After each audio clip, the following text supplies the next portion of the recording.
Assalamualaikum warahmatullahi wabarakatuh. Perkenalkan nama saya Muhammad Farudin Araji. Saya salah satu mahasiswa Magister Teknik Informatika dari Universitas Pamulang. Di sini saya akan menjelaskan tentang presentasi saya, yaitu berjudul Analisis Perbandingan Format Citra dalam Pengolahan Citra Digital dan Computer Vision. Kemudian di sini saya akan menjelaskan pertama dari pendahuluan.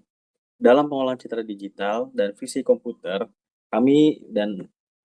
saya memahami bahwa representasi data citra sangat penting untuk menentukan keseimbangan yang optimal antara performa sistem, akurasi analisis visual, dan kapasitas memori komputasi.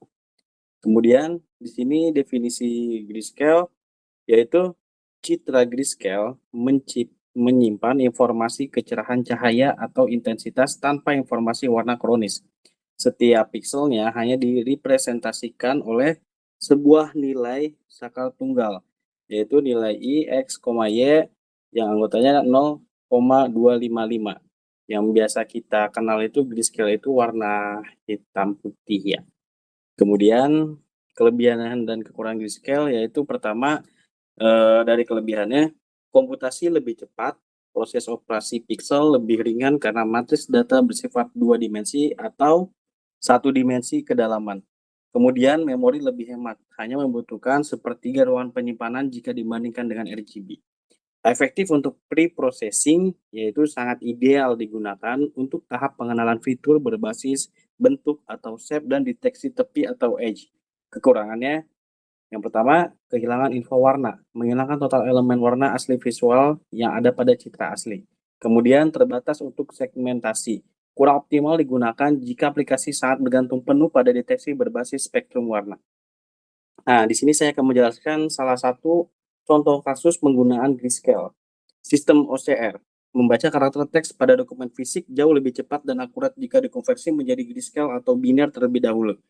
Kemudian edge detection, yaitu algoritma deteksi garis tepi seperti Kenny atau Sobel hanya membutuhkan gradien nilai intensitas grayscale. Kemudian medical imaging, pemeriksaan hasil ronsen, CT scan, dan MRI menggunakan kontras grayscale untuk mendeteksi anomali organ dalam. Nah, di sini saya akan menjelaskan tentang pemahaman citra RGB, yaitu representasi dari citra digital yang berwarna yang dibentuk dari kombinasi intensitas tiga warna primer yang biasa kita kenal yaitu RGB, R-nya itu red atau merah, green atau hijau, dan blue atau biru. Setiap pixel pada format ini memiliki tiga dimensi array data numerik yang masing-masing nilainya berkisar antara 0 sampai 255. Kemudian kelebihan dan kekurangan dari RGB, yang pertama kelebihannya detail visual kaya, yaitu tetap mempertahankan keaslian spektrum warna visual objek sesuai tangkapan lensa sensor kamera. Identifikasi presisi, memungkinkan model memilah objek berdasarkan corak warna atau uniknya. Support model modern, kompatibel langsung dengan representasi arsitektur konvolusional neural network atau CNN 3 dimensi. Kekurangannya yaitu memori lebih boros, membutuhkan kapasitas penyimpanan 3 kali lipat dibanding tipe grayscale. Komputasi berat, yaitu CPU atau GPU dipaksa mengolah 3 matriks channel spasial secara bersamaan. Nah, di sini ada tabel tentang perbandingan antara citra grayscale dan citra RGB. Yang pertama dari jumlah kanal atau channelnya. Kalau dari citra grayscale kita cuma ada satu kanal atau intensitas cahaya. Kalau RGB 3 kanal, yaitu dengan kapasitas warna red, green, and blue. Kemudian ke dalam bitnya itu, nilai bitnya, kalau grayscale itu 8 bit per pixel. Kalau RGB itu 24 bit per pixel atau 3 kali 8 bit.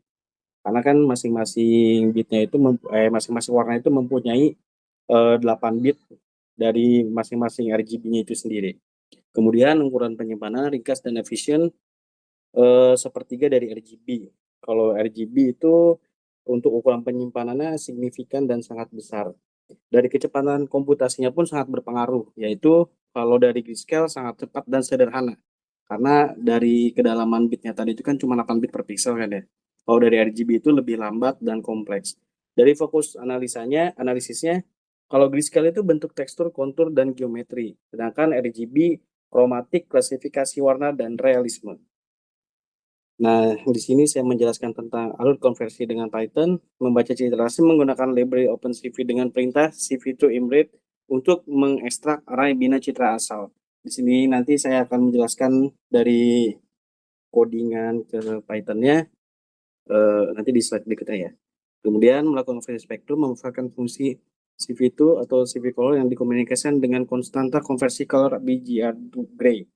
Kemudian visualisasi output menampilkan perbandingan secara komparatif memakai visualisasi dari library Matplotlib PyPilot dengan setelan CMAP dan D. Kemudian penerapan regelnya itu kalau misalkan dari tadi kasus realnya kita bisa lihat dalam implementasi pada traffic light ya, yang biasa kamera-kamera di traffic light itu. Jadi format citra itu diselaraskan dengan fungsi target system, deteksi fajar biasanya menggunakan format grayscale agar algoritmanya terekspresi fitur berjalan secara real time dan hemat daya. Kemudian membentukkan input warna RGB guna membedakan secara instan warna lampu lalu lintas, tanda rambu jalan, dan objek pejalan kaki.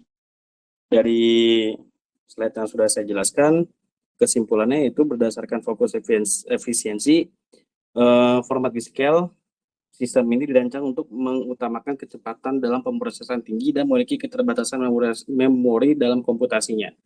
Kemudian fokus informasinya, format RGB apabila spektrum warna merupakan atribut krusial yang diperlukan untuk pengenalan visual objek kompleks, dan dari hybrid dan adaptif. Pipeline preprocessing modern sering menggunakan keduanya demi mencapai akurasi deteksi model AI yang seimbang. Kemudian saya akan menjelaskan tentang komputasi dari yang sudah saya paparkan tadi. Di sini saya menggunakan Google Colab untuk Python-nya. Nah, ini codingannya untuk implementasi grayscale versus RGB di Google Colab. Nah, di sini ada beberapa library yang saya gunakan, sudah saya jelaskan dalam presentasi tadi. Yang pertama, library dari CV2, Matplotlib, yang ini Python, SPLT, terus urlib request 6 SNP. Kemudian di sini sebelumnya sudah saya running karena di sini saya menggunakan tablet ya, jadi saya supaya komputasinya lebih cepat. Di sini ada beberapa tahapan yang saya gunakan. Yang pertama, untuk mengambil gambar dengan coding seperti yang yang sudah ditampilkan. Seperti coding yang pertama nih di yang tampilan baris yang pertama ini. Kemudian untuk membaca gambar, mengkonversi gambar itu sendiri dari BGR ke RGB agar warna di Matplotlib-nya itu tidak tertukar. Kemudian di sini saya konversi dari BGR ke grayscale di poin nomor 4 itu. Nah, kemudian output yang bisa saya tampilkan jadi seperti ini. Nah, di sisi kiri layar dari posisi saya ini citra asli dengan RGB warna 3 kanal yang tadi sudah saya jelaskan, dan di sini hasil dari konversi ke warna grayscale-nya. Darinya 3 kanal menjadi 1 kanal. Jadi yang dari tadi 8 bit kali 3 sekarang dengan posisi hasil konversi grayscale ini jadi cuma 8 bit. Jadi proses komputasinya kalau buat reprocessing berikutnya ini lebih kecil data yang kita peroleh. Demikian hasil penjelasan dan paparan dari saya dari pembelajaran untuk pemenuhan tugas UAS Computer Vision. Terima kasih atas perhatiannya. Saya ucapkan terima kasih. Wassalamualaikum warahmatullahi wabarakatuh.